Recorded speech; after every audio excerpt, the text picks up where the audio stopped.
Hey guys, Bethany here with the next chapter, and today I'm going to be telling you about the books that I read in the month of May. So I had a really good reading month in May. I read a lot of stuff that I really enjoyed, so I'm excited to tell you about it.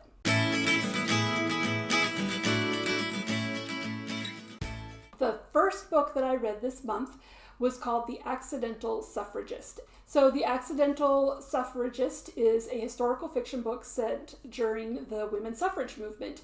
And I'm not going to tell you a ton about it because I did do another standalone review of that. So if you want to know more, you can go check that out. But it was an enjoyable read. It wasn't one of those historical fiction books that was too heavy or just got into too much nitty gritty. It was light historical fiction. So it would be good if you're not wanting your brain to have to think too hard and just want to enjoy yourself and set yourself in another place in history, then it's a good book for you. Then the next book that I read was also historical fiction, and it was called The Book of Lost Names. And it's set during World War II, and the main character is a woman who's really good at forging. And she spends her time during the war forging documents in France for Jewish children in order to help them escape into Switzerland. So I really enjoyed this one. I'm definitely going to be picking up other books by this author. And what I really liked about it is that, as we know, there's a ton of World War II historical fiction out there, but it's always fun when you find a new angle. And I liked that this author, the angle that she went with the forging of documents and just who this character is in general. And I'm not going to give anything else away about that, but I think you should definitely check this one out if you like historical fiction.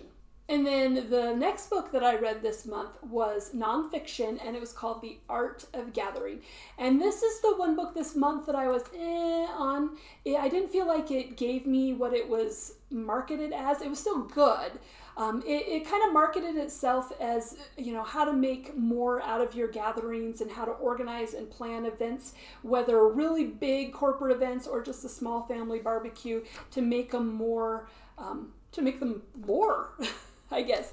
And I really was interested in that because I don't throw big, huge events, but I do occasionally have, small family gatherings or whatever at my home. And I thought that this would, maybe have some fun tips for me. And overall, it was good, but I felt like the author, who is a professional facilitator, that she focused more on the big events, and I know her goal was that you were supposed to take those tips and extrapolate out what you can use in a smaller setting. And for me, I just didn't feel like those tips would work for me and my family. I don't throw dinner parties. I invite my sister and my nieces and nephews and my brother-in-law over, and we, roast hot dogs. So it didn't feel like it exactly fit in the types of social settings that I have. But it was still really interesting, and I do think if that topic at all interests you and you enjoy nonfiction, that this is one that you would probably enjoy and should go check out. And then the next book that I read was Sleeping Giants, and I have seen this one all over BookTube, and so it's way outside of my normal reading. I generally prefer historical fiction, but I enjoy dabbling in other topics as well. But this one is science fiction, which is really down kind of at the bottom of my list of favorites, but I saw so much good stuff about this one that I had to give it a try, and I'm really glad that I did, because as soon as I finished the first book, I had to check out the next two, and I read those right away. In fact, I read the whole trilogy in a matter of a few days. And this book starts out with a girl who's walking out in the woods, and she falls kind of down in a hole and lands on this giant metal hand. And it turns out that this hand is one of many body parts that are spread throughout the world, and they have to start putting it together, and they discover, of course, it's from an alien race, and, the story goes from there. The other thing about Sleeping Giants is that it's done in the format of interviews and personal diary entries and news reports and things like that. And so the audiobook on this one was done with a full cast recording, and it was really spectacular on audiobook. So if you can get it on audiobook, I highly recommend it, because it really, really brings it to life in the way that I think on the page would not. The third book, it wasn't as good as the first two. I enjoyed the plot of the third book, but I thought that the author actually got really more philosophical than I would have preferred, and was, instead of allowing the reader to make their own connections about what happens in the book and how we can apply that to things that are happening in the world today, the author really tried to make those connections for us. And that always bugs me when I don't get treated as an intelligent reader. And so I didn't like that aspect of the third book, but the plot line was good. So I still think you should give them all a try, and it was definitely enjoyable, and thank you BookTube for recommending these. And the next one that I read was called The Smell of People's Houses, and this one we're reading for my book club this month, and I really, really liked this one. It was set in Alaska in the 1970s, and we have 4 teenagers, and it kind of goes through the different things that they're experiencing in their lives and the hardships and heavy things that they're dealing with.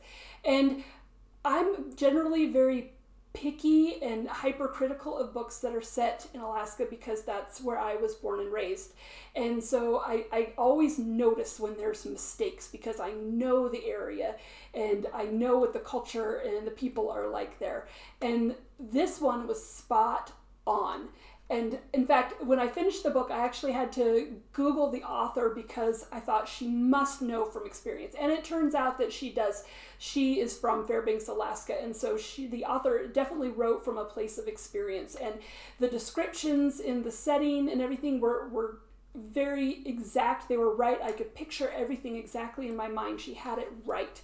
And I also love that she had the characters right. Every one of those characters were people that, you know, I knew someone like that, or I knew families like that, or situations like that, you know, these hard things that people were going through.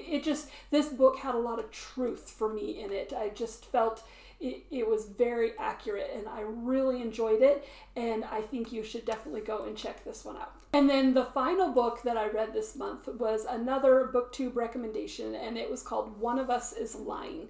And it was super fun. It was marketed as a young adult mystery thriller that's kind of a cross between The Breakfast Club and Pretty Little Liars. And I felt like that description was spot on as well. Sometimes those book synopses on the back don't really do it justice of what the book is about, but that was accurate.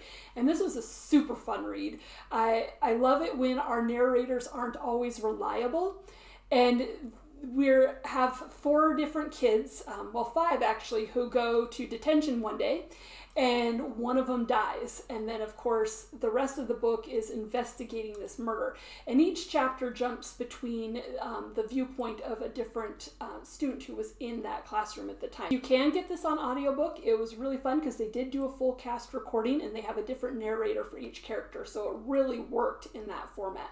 I really enjoyed figuring out the puzzle as we went along. I did figure out the biggest piece of the puzzle partway through the book, but there was still a lot of little side stuff that I never did figure out how it all actually fit together. And so definitely, if you want a fun, light read and you like a little bit of mystery and thriller, then this was a really good book. That's what I read in the month of May. It was a really good reading month for me. I hope that you have an opportunity to try these, or if you already have, then leave me a comment below and let me know what you thought. And of course, don't forget to subscribe so that you don't ever miss what's happening in the next chapter. Thanks for watching.